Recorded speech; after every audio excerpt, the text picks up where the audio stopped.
June 13th, 1937, deep in the jungles of Mathopia. Indiana Jones prepares to recover the sacred Gnome of Knowledge. As he approaches the Temple of Maith, the floor collapses beneath him, stranding Indiana at the bottom of a 5-meter radius hemisphere.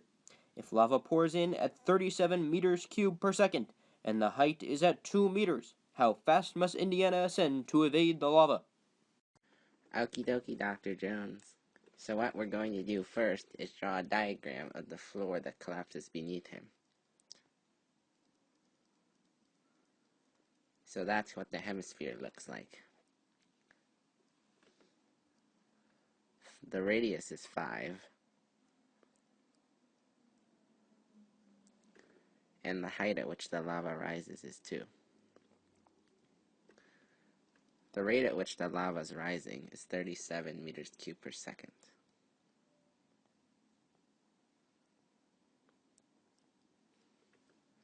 To help us solve how fast Indiana must ascend to evade the lava, we will now use the volume formula.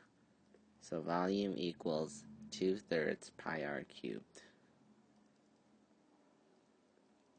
When we take the derivative of that, we get dv over dt is equal to 2 pi r squared r prime. So now we know what we need to solve for. We need to solve for r prime. To solve for r prime, we're going to plug in all the variables that we know. So we know that the change in volume is 37 equals 2 pi times the radius, which would be 2, times r prime. When we solve for r prime, we get r prime to be 37 over 8 pi meters per second, or approximately 14.53 meters per second. So that's how fast Indiana needs to ascend to evade the lava. Now that Indiana has escaped the lava, he must ascend a ladder up to the next floor. The ladder crosses a deep pit, and he must cross the ladder before it drops below the edge of the next level. If the ladder moves horizontally at half a meter per second, it currently is at 12 meters vertically and 5 meters horizontally, and the last point where he can reach the next level is at 6 meters vertically. How fast must he cross the ladder if it falls at a constant rate? We are given that the ladder is currently 12 meters vertically and 5 meters horizontally. And the last point that he can go to the next level is at 6 meters.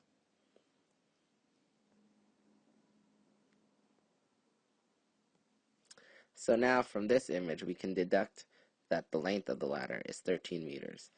And since we now have a triangle, we know that we're going to use x squared plus y squared equals z squared to solve this equation.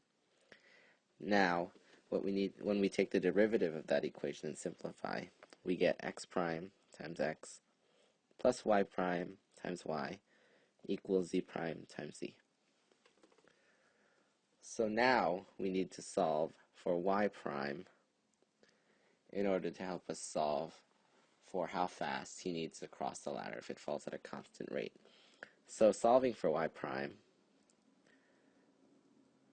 we get z prime as 0, z is 13, and then we bring the x over once we subtract it, so minus x prime, which is 1/2, times x, which is 5, and from that we get y prime is equal to -5 over 24 meters per second.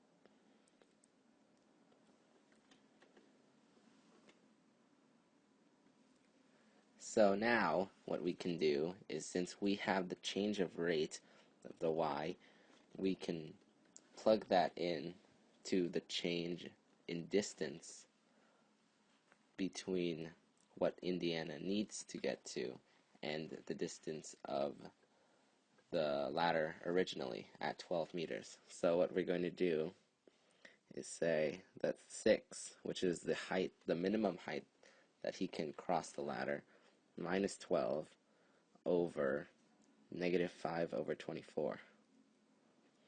And when we solve that, since this is in meters and this is in meters per second, we can cancel out the meters and say that this time would be equal to 28.8 seconds.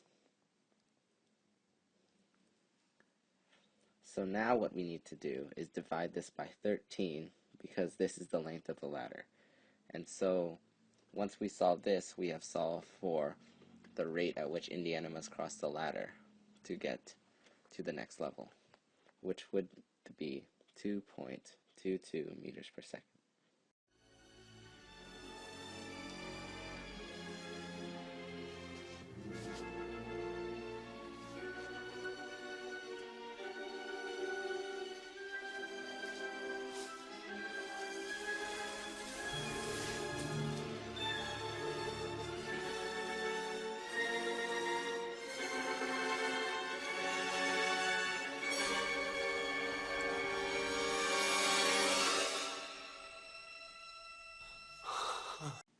He has finally reached the Gnome of Knowledge.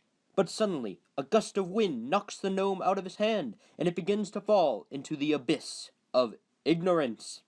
1 meter away from his body, Indiana grabs his 3-meter whip and swings to catch it.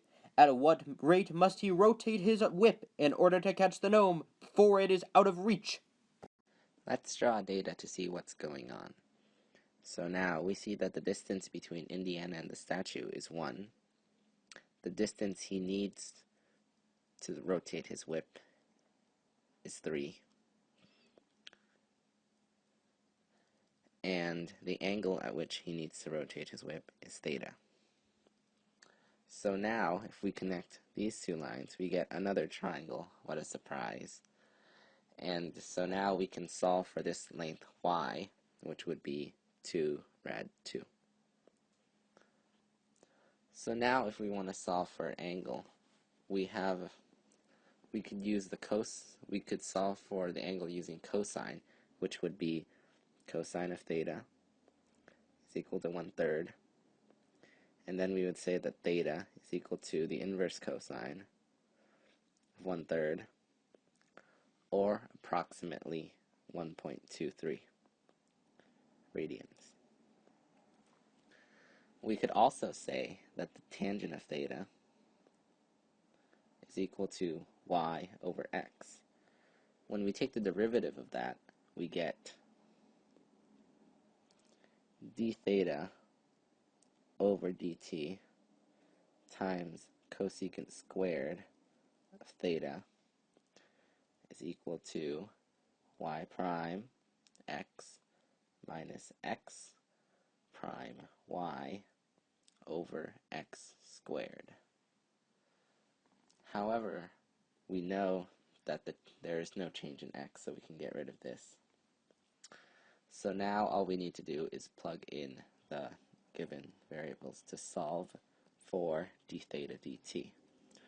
So d theta dt